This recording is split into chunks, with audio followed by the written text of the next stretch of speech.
What's going on, guys? So, I have decided to return these vintage unlimited booster packs to the seller.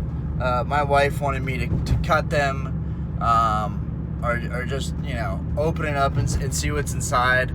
But honestly, I'm not. There's a book that Matthew McConaughey writes. It's Green Lights or something, and he talks about not leaving any reason to ever look over your shoulder. And of course, in this case, it's the scammer that would be looking over their shoulder.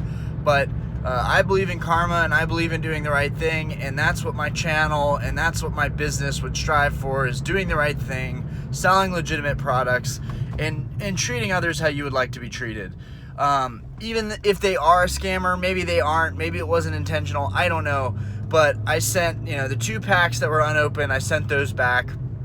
And obviously I looked at the cards that were in the 1 Venusaur pack, but I sent those back. And then I spoke to eBay. So this actually led to some interesting information.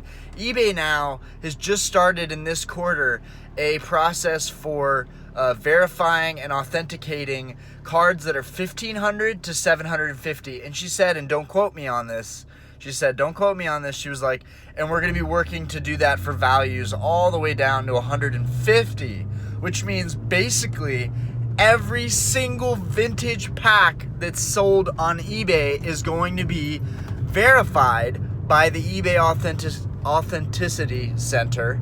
And this will be happening, I think, this quarter. So I'm super excited, guys, for that.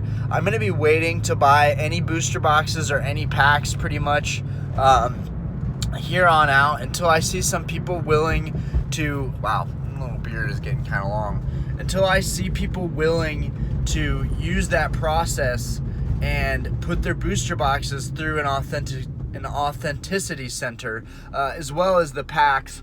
I do think eBay would be reputable for that. They're already doing it for sneakers and bags, so I don't see why they would not be able to do it for this effectively.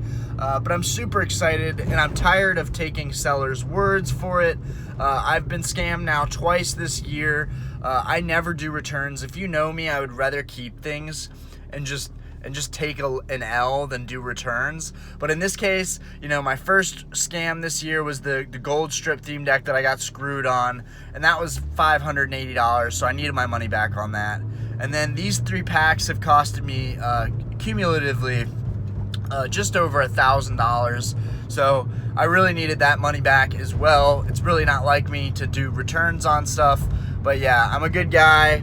And I left a note for the seller that says, hey, I'm a good guy. So I returned these exactly how I received them, except for the one that's been opened. Obviously, I'm a stand-up guy, so I only needed to open one really to know if it was resealed. I hope you can figure your stuff out. But please, in the note, I said, please stop selling resealed packs. So yeah, that's a wrap. Hopefully that will work out. And yeah, I'm pulling into the USPS now. I'm gonna send this guy his packs back, whether he deserves to get them back or not. Yeah, I really wanted to cut them though. Like, my wife is really convincing me to want to cut them, because at least then I know they can't go back into circulation. At least then I know they can't go back into circulation.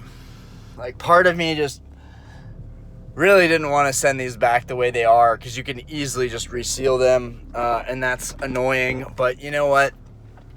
Hopefully people will see the reviews the review I left and the feedback I left, and that'll be enough. And if you see someone's feedback that's a YouTuber and a collector of this stuff and has opened up enough packs, I literally keep base booster packs in my pocket now, just so that I can really study them every day and look at the colors and get used to them so well to where I cannot get ripped off on these packs again. But having an authenticity center definitely helps with that too. Anyways, guys, this is a wrap. I'm going to get out of here and get into the, I wonder if it even shows that I'm at USPS. I'm going to get into this USPS now and return this stuff. So that's a wrap. If you get stuff, don't try and scam a scammer. Don't stoop down to that level. If you get screwed, just do the right thing. Send them their crap back if you have to send it back. Now, with the Gold Strip deck, eBay did not make me send it back. The scan code, the QR return code did not populate. So I feel like eBay kind of helped me in that respect. Whereas this time, the lady that I spoke with on the phone was kind of like, yeah, you just have to ship it back, and there has to be, the return label and everything is populated. So once once it shows that you've shipped that back, then you've done your part. And I kind of took that as like, technically, I could just leave these empty or like fill them with some weight or something, or do something sleazy like that. But there's no point to do that. I have a good life. I have good karma. Obviously, I guess in this case, not the best karma, but stuff does happen, and I just want to get my refund on this, and hopefully this person stops selling and they learn their lesson, and maybe they'll educate themselves a little bit more on it. But mostly, the main point today is I'm super stoked for eBay to have an authenticity center for cards. 150, that's like every vintage pack on eBay right now. They're all over 150 pretty much, so that'll be exciting. Anyways, guys, peace out. Remember to always do the right thing. Deuce deuce.